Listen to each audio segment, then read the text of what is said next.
Johnny, one thing I realized is that there's a few different types of personalities.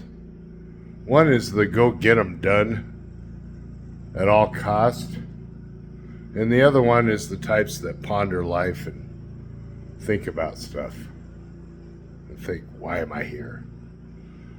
And as I get older, I realize that in this society, we are basically programmed to keep that go get 'em attitude until you die. And if you talk to a guy that's 20 or 30, the guy 20 or 30 and he's got a nice job and he's out there, let's say he's a carpet layer, and he's out there working and things are great and he's got a family and this is beautiful, everything's great. He's working hard, but everything's just marvelous.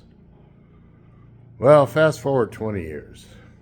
This guy, we'll call him Johnny, he gets in an accident.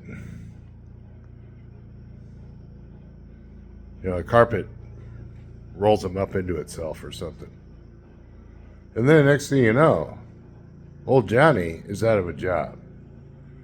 So he tries to go through like the HR or something like that. And the HR is kind of saying, well, you have to do this, you have to do that, and we don't really know if we can help you. And we don't really have any money, so we don't know what to tell you, and goodbye. So now Johnny's sitting at home. Johnny starts to drink more beers. He starts to get a little angry about things, but he doesn't really do anything. And then he ends up getting into a deep depression, just not knowing what to do.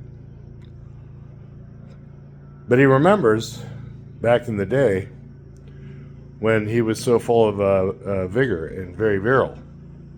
And then he got older.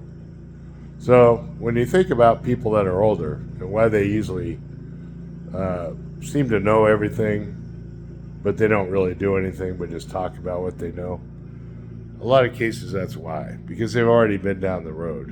And at one time they were full of vigor and perseverance and probably really went and did what they could do and did it as good as they could. But stuff happens, and then they end up in a bad situation, and then they become somewhat resentful and bitter at the whole world because the world now doesn't see things the way they do. So the moral of the story is there is no moral. Life is what it is, and this happens. And what I've realized is that you either keep moving and hustling, or you're sitting on the sidelines watching everybody else do that.